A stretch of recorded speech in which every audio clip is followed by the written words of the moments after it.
Thank you. and all the best. Thanks, everybody. Really appreciate it. Thank you.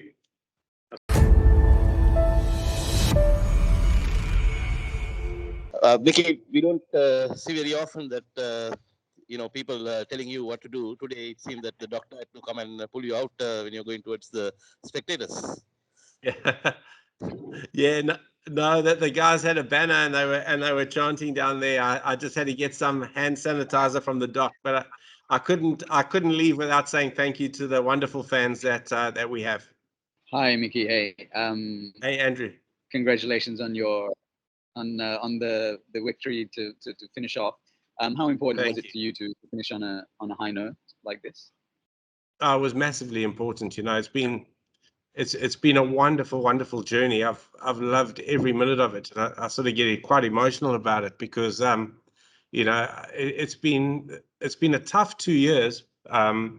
But I know that I leave with the team and everybody in far better shape than when I got here. So it's been tough but incredibly rewarding, and I've loved every minute of being of living in Sri Lanka. Mickey, during these 2 years, you've shaped the careers of so many young players. We've had Patum Nisanka, we had Tharita Salanka, Mavindu Asalanka. Quite a few of them have come and done well and looking very good prospects for Sri Lanka moving forward. If you could just speak a few words on some of these young players, how you were able to sort of mold them. Oh, look, there's so much talent. These young players are going to be incredible cricketers for Sri Lanka, and we mustn't forget, the some of the senior players. I mean, Dimuth Karunaratne has been outstanding in Test cricket over the last while. So certainly since I've been here, but I really enjoy building teams and seeing some of these young players come out and have the freedom to go and express themselves and play to their talents has been so rewarding.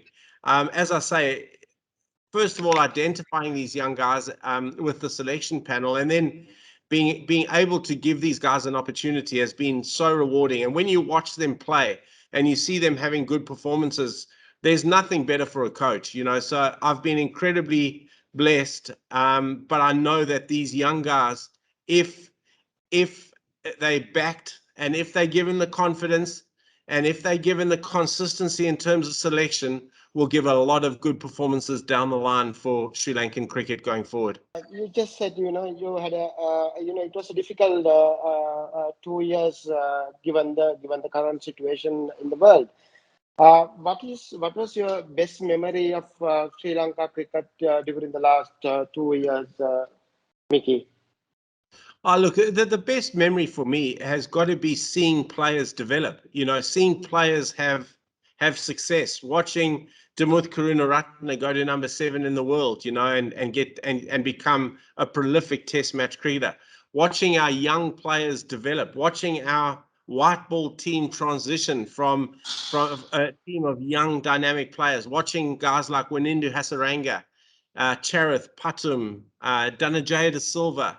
There's so many players I can mention, and I think the players have improved so much over the last while, just with some backing and just with some confidence, and the talent's there. That these guys just need to be backed. And if I go back 2 years, it was tough because of the challenges in the world. I haven't been back to Australia since I started with Sri Lanka. I haven't seen my daughters since November 2019. But that was part of the journey, and that will forever be my bond with Sri Lanka. And then helping the players through this time. It's been tough, bubbles, and we've gone from bubble to bubble to bubble, and that plays on your mind so much. And just to see the maturity of these players, and just to see how they've handled themselves, just to see how they've bought into everything that I've wanted them to buy into, has been so rewarding. And again, I leave with so many fond memories. Hi, Nikki. If we could just talk about this match a little bit. Obviously, it went, it kind of went back and forth a little while. What do you think were the performances or the periods in which Sri Lanka really kind of imposed themselves and managed to turn it around? Well, you're right. The game did seesaw, and after day one, I thought we were in prime position, and then they knocked us over the next day, and then they themselves had a really good partnership. We did know though that wickets fell in clumsier. It was tough to start. Once you got in, it became a lot easier to bat. So I think Ramesh Mendis' spell, certainly in the first innings, brought us back into the game, and a lead of 40 was not insurmountable, because it looked to be a lot more than that. And then Dhananjaya De Silva's innings was simply outstanding. On a pitch like this, the ease with which he played was incredible, and it just shows how talented he is. That for me was the defining moment, because we knew that once we got a lead of 250, our spinners would do the job for us. So that innings of Dhananjaya De Silva's was paramount, and he couldn't have played it without Lasith, Brian Lara Embaldenia at the other end. So it was a fantastic partnership. But the standout for me, Ramesh Mendis in the first innings, making sure that their lead wasn't too big, and then the innings of Dhananjaya De Silva just put us in the prime seat. Just picking up on Ramesh Mendis, obviously came to the team with more of a batting a better batting record than a bowling record from 18 cricket and first class cricket. But now he's got 17 wickets in the series, 26 wickets in 4 matches. How do you see his development? Did you expect him to have this kind of impact with the ball this early on?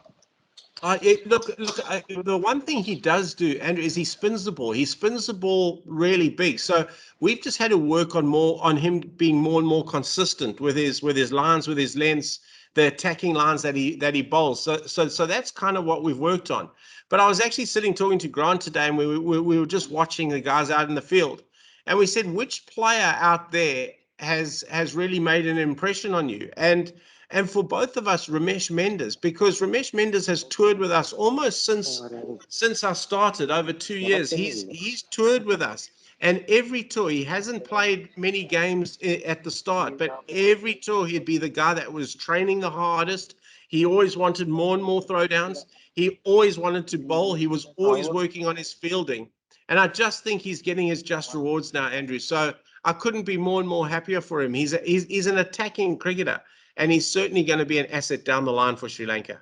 What are you who else have you seen, maybe apart from the players that we've mentioned, that you've seen during your time that you're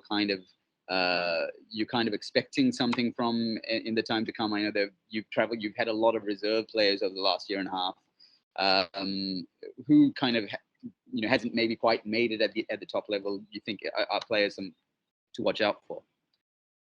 Look, I think there's a few, and the one thing we've tried to do, Andrew, is try and create depth in every department. So we've travelled with quite a few quick bowlers at times, and it's principally because we can't get net bowlers, so we've travelled with a big squad. So we've worked on some young bowlers. This Chamika, I call him Chamika Junior, Chamika Gunasakara, I think. He's really impressed me. He's come in here. He's been fantastic. So him and Dilshan Madashanko, who bowls left arm, two really good young quicks in the wings. The spinners that we've had, there's 3 played this game. We've got Sandikan, and then in white ball cricket, I mean, Wanindu Hasaranga and Mahesh Tikshana, seeing those guys come through has been incredibly rewarding. And then the most important part for me was that when I came in was, apart from the usual standout guys, the senior guys, Angelo, Dimuth, Chandy to a point, we battled to find some young batters, and that was for me was the biggest during lockdown was trying to identify some young batsmen that we could bring into our setup, and then to eventually find Patum Nasanka and Sharath Asalanka is amazing. And I look at our batting lineup now in both forms, whether that be white ball or red ball, we've created depth there. So the team is in such good shape now. Whether it's white ball and you have the likes of Avishkas and Danushka will be back, Dick Wellers, Kusal Mendes we haven't even mentioned. There's suddenly a lot of fight for places that there wasn't 2 years ago, and I guess that's what I'm going to hang my hat on, is the fact that we've created depth now in every department. Estelle, you can ask your question. After that, Rex. Yeah. Yeah. I just want to ask you about Dhananjay De Silva. Um, he missed out on the World Cup, obviously, on some game time. Coming into this series, what kind of conversations did the leadership group kind of have with him? Because he'd been a part of all three formats quite regularly and then missed out. And he's done so well during this series. What kind of conversations did you guys have with him? Estelle, that's a really good question. Those conversations with me and Dhananjaya started at the 2020 World Cup. It was clear that with Charith coming through, with Patum going to the top of the order, that Avishka playing quite nicely and sliding down to number 4, we were kind of being squeezed out of positions for Dhananjaya in only in 2020 cricket. Dhananjaya remains a key part of the team in 50 over and in Test cricket, but 2020 cricket is the one that we've tried to challenge Dhananjaya. We've tried to work on him expanding his game a bit. So those conversations started during the 2020 World Cup when it was clear that he wasn't going to get too much game time. We started prepping, we started training, we started getting his mind ready for this Test series. It was a tough time for him because he had gone there full of expectation, and then not to play was disappointing for him. But he took it on board and he worked tirelessly at the 2020 World Cup to make himself ready for this Test series. And the innings he played, I said earlier in the press conference, the innings he played here is one of the better innings in terms of pressure of match situation and in terms of pitch condition that I've seen. It was quite remarkable, and that's testimony to the amount of work he's put in, but also testimony to his talent and what a good and wonderful player he is. Vicky, you spoke about guys like Danushka Gunatilaka and Kusal Mendis. They'll be back for the LPL shortly. Would just like to ask, what kind of advice would you sort of give these players? Oh, look, it's kind of the advice, Rex, that we've been trying to give our guys all the time. I find, I think I said it at some point, and I think the Indian tour it might have been. I find social media incredibly distracting for the guys.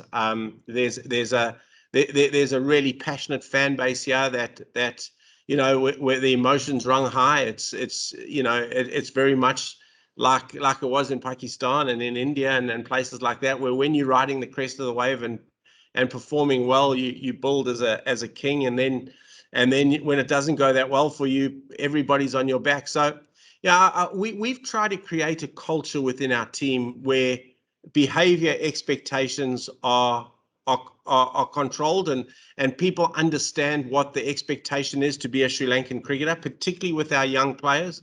We've tried to educate them in that regard, and the quality of guys that sit in that Sri Lankan dressing room is, and I'm going to get really emotional tonight when we eventually say farewell, because the characters that are in that dressing room are remarkable. They are really a wonderful bunch of players and bunch of people first and foremost. So I just want them just to stay out of trouble, stay on the straight and narrow, because a lot of them have very big futures. So maybe Prasanna, sorry if I can just finish off by thanking every one of the media. Definitely. For the support that I've had over the last 2 years, and it's been a tough road. There's been a lot of speed bumps, if you like.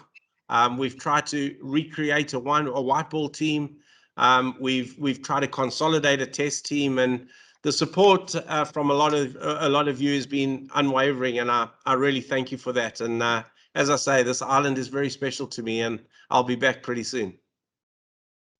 Thank you, Mickey. I think also we do understand you cooperate well with the media, as well as you really cooperated very well with Sri Lanka Cricket's media unit, and you have been always available whenever I asked you for a press conference or interview opportunity. And thank you very much for your excellent support. And also, we do believe, and also we are happy that you are leaving with a very high note. That's number one. Yeah, and, thank you. And also the very best Thank you for your future. Thank you. And all the best. Thanks, everybody. Really appreciate it. Thank you. මෙවැනි නවතම ක්‍රීඩා තොරතුරු දැන ගැනීමට අපගේ SL sport YouTube චැනලය දැන්ම subscribe කරන්න.